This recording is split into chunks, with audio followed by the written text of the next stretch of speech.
Here's the deal. My name's Ray Clark. I work at the marketing arm. We are going to talk about music. I'm a little insecure, so I've decided to serve people tequila drinks. They're being passed around now.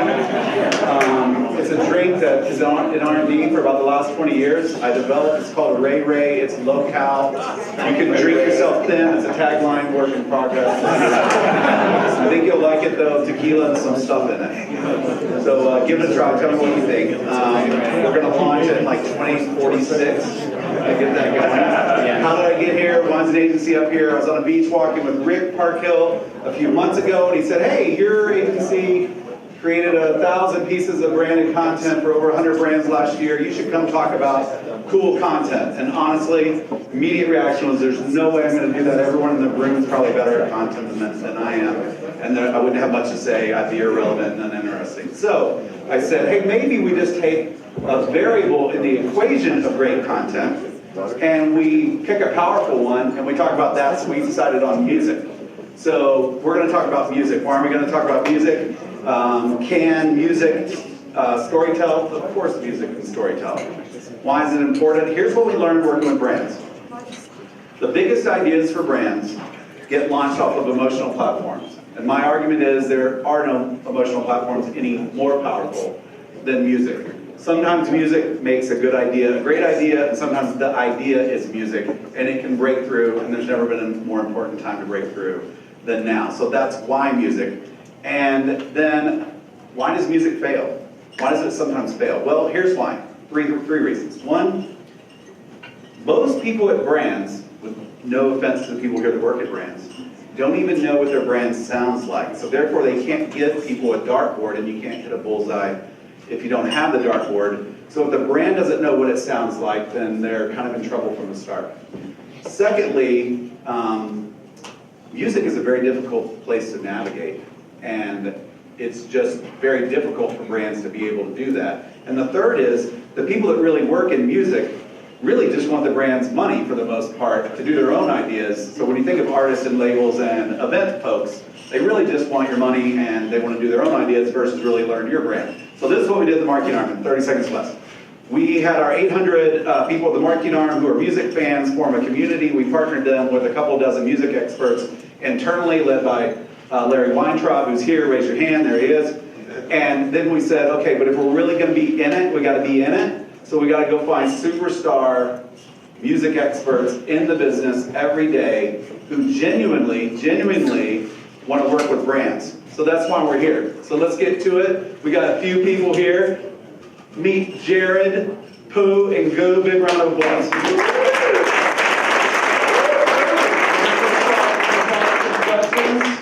Goo, I'm coming to you first. As usual. Okay, so let's see. You didn't have much going on last year. You lived with Beyonce and Jay. You produced Jay's album. You went out on tour. You work with brands. You've become like the guy when you merge tech and music to affect cultural influence. You're like that guy now. So my question is, when brands want to storytell, how do you think they can use music? I mean, obviously, you just touched on it, the emotional impact of music. We don't have to go over it. I think the biggest thing for me to get across to a brand is using my knowledge as the way I A&R a project. A lot of people come into music and they see success with one artist and they try to repeat that success. And they instead of looking at the artist, they look at the process.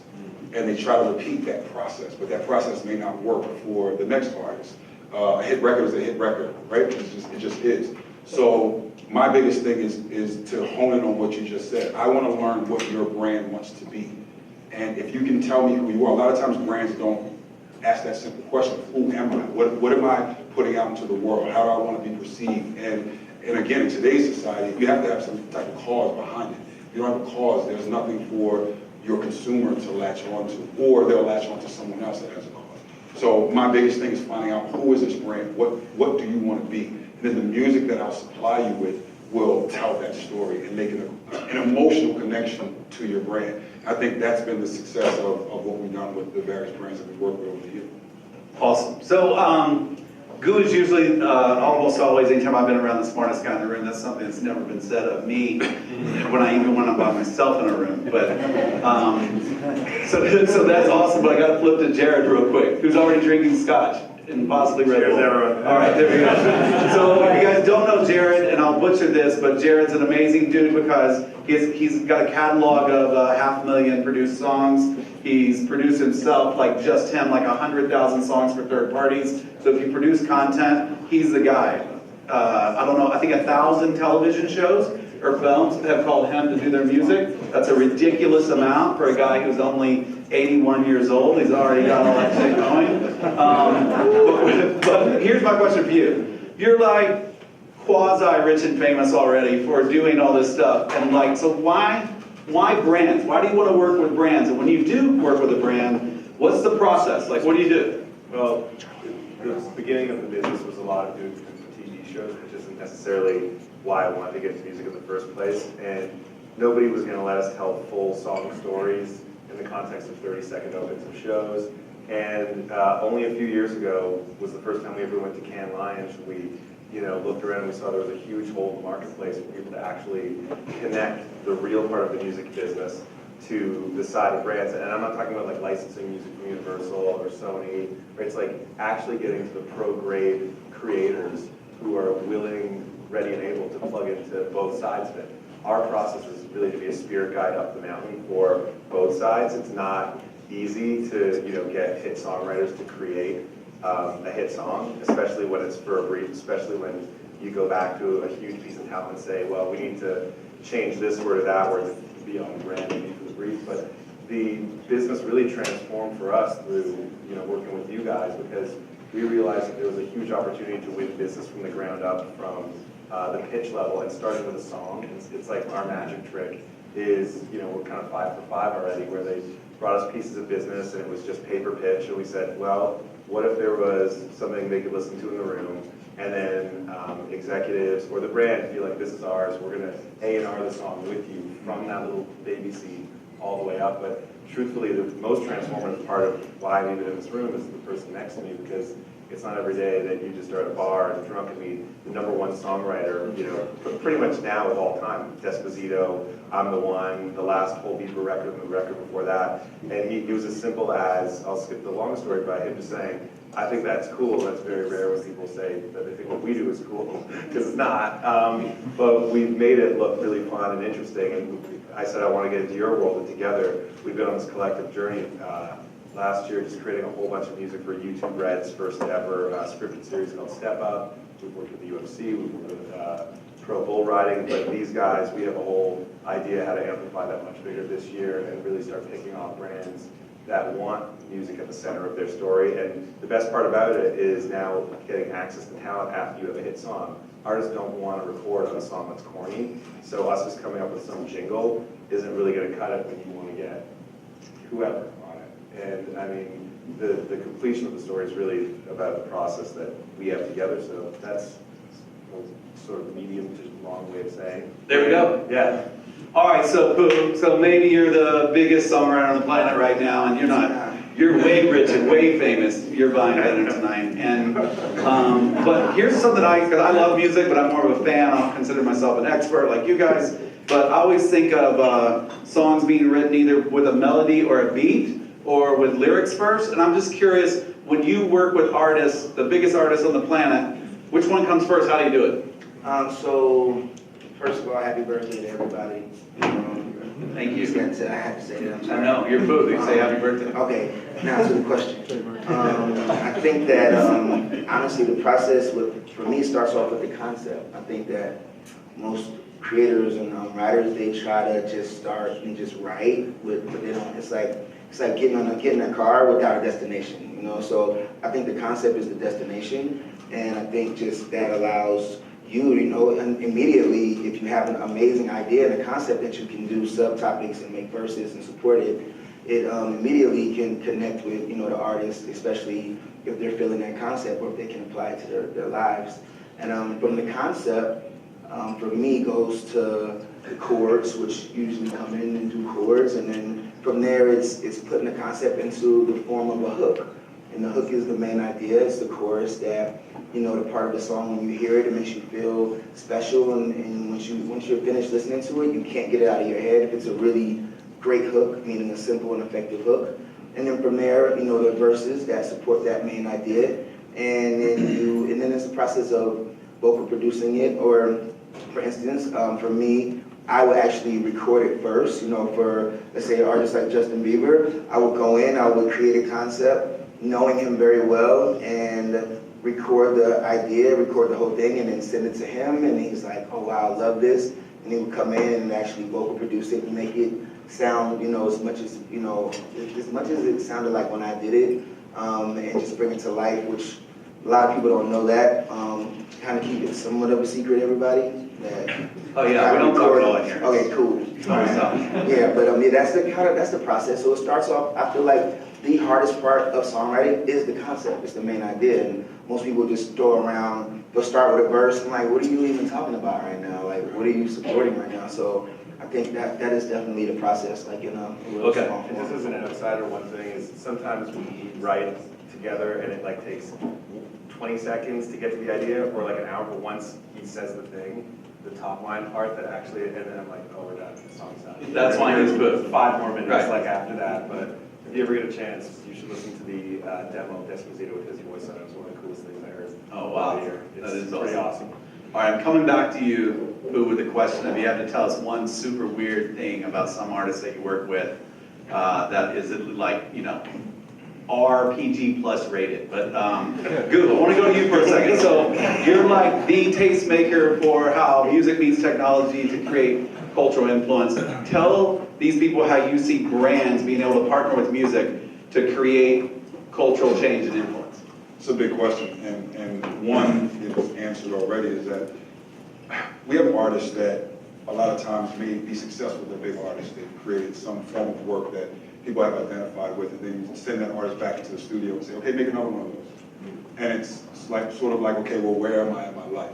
So when we partner with brands, it sort of gives that idea, that focus that they were just talking about. What's the purpose of what we're doing? Now, the brand itself can now take what they want to do in terms of the way that they want to be perceived in the world, of what I was talking about earlier, but using the art to bring that to a bigger level, i.e. if you're trying to promote something that your brand does. I am the biggest person of telling a brand, don't be ashamed of the positive things that you're doing in the community, or whatever service or whatever you're selling, what that does for the community. You should be screaming that, and a song allows you to do that. That, along with the biggest change that I saw in the thinking of TMA, was a lot of times brands would make something and then go through a stock of music to try to fit music to whatever it is that they're doing. And I think the key thing we did last year was to include music, myself and other music people, in the creation at the start of it, so that we could include the music. And it makes a big difference. It sounds small, but it makes a huge difference in terms of the way that you present something. So the cultural change comes about where if you're selling anything in today's society, that cause that I was talking about has to be promoted to the people. So choosing what it is that you want to effectively do in these communities, I don't care where it is, disenfranchised people all over the world. Once you show those people exactly what you're doing, they're going to latch onto your brand. They're going to associate that brand with the change that came about from whatever you're selling. Right. So that's how you incorporate the change. A lot of times people say, oh, well, we want to be cause-based, we want to be cause-based. Well, it's like, okay, well, how specifically are you doing that? If you don't know that, that's fine. That's why I'm here. Like, we have the ability to show you where you can place these specific dollars, because you have all these dollars in your company to do that, but you don't know where to place them. So that's sort of what my job is to show people exactly where they can place those dollars and what can be the most effective. Cool. And to also make it, as he said, not corny. The biggest thing you can do, the biggest mistake you can do is to put something corny into that atmosphere.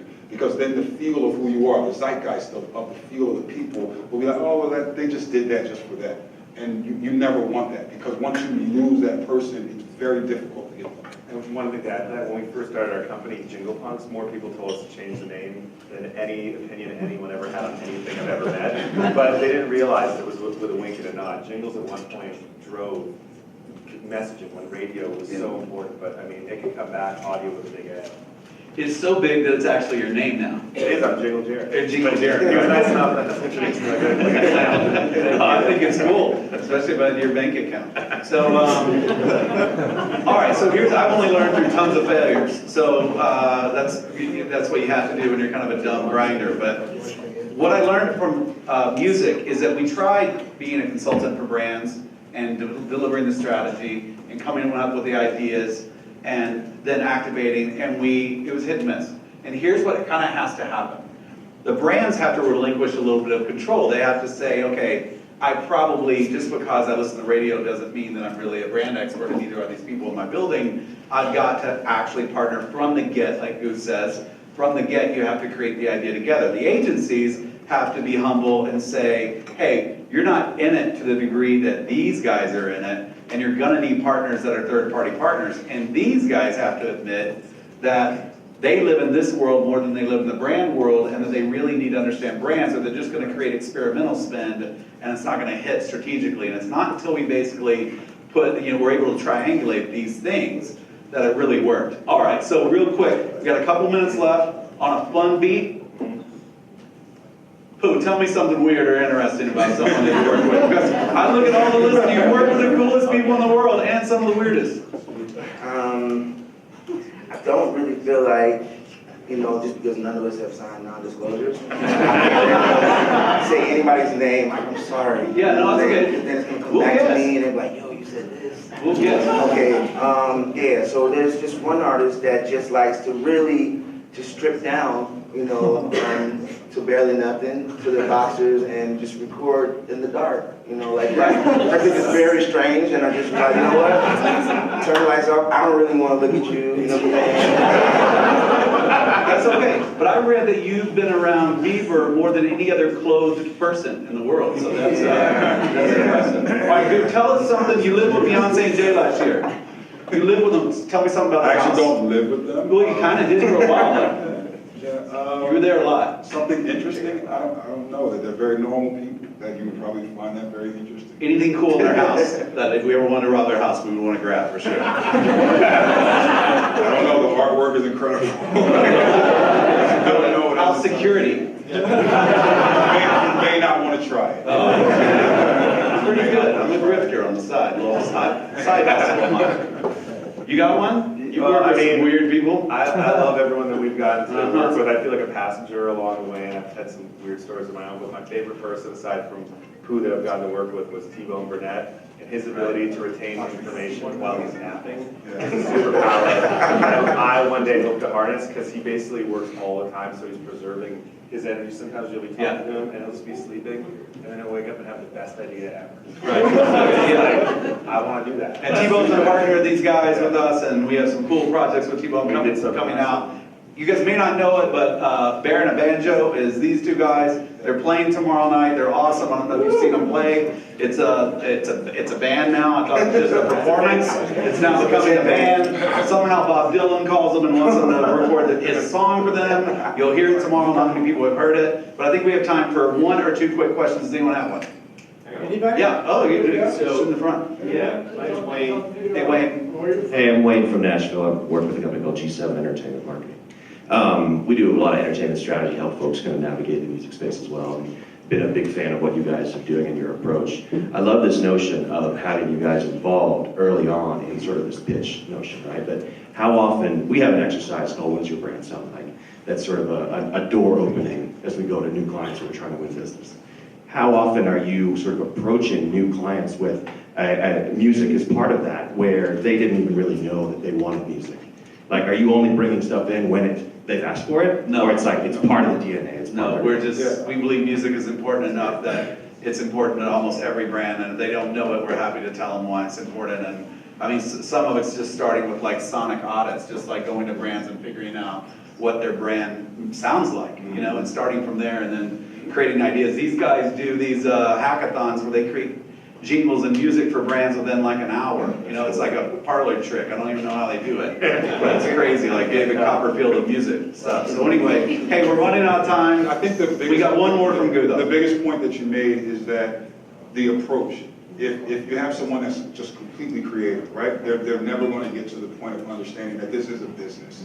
And I've straddled that line of being creative and being sort of A&R, where the creative people don't understand that in order for this building to exist, I have to pay healthcare, I have to pay lights, and I have to keep this place running. So it's that balance thing of, yes, I want to be completely creative in my space and make something authentic, but I also am, my whole point is to make my client happy. And at the end of the day, that's where my goal is. It's not to sell 1 million records, it's to make my client happy, to where they feel like this is the best representation of my brand. So you can produce music all the time, you're in super high demand, you're also go out on tour, you're part of Jay-Z's tour. Where do you go out and get inspiration? Like how do you do that? From the whole world. I'm inspired all over the place. DJing is one of my biggest things. That's one of the reasons I don't do it for the money. I do it to stay connected to what a 22 or 25-year-old wants to hear, right? We get a lot of numbers and sheets of paper that tell us what young people would like to hear, or any demographic. But until you go actually touch that demographic, I think you get a better understanding. So.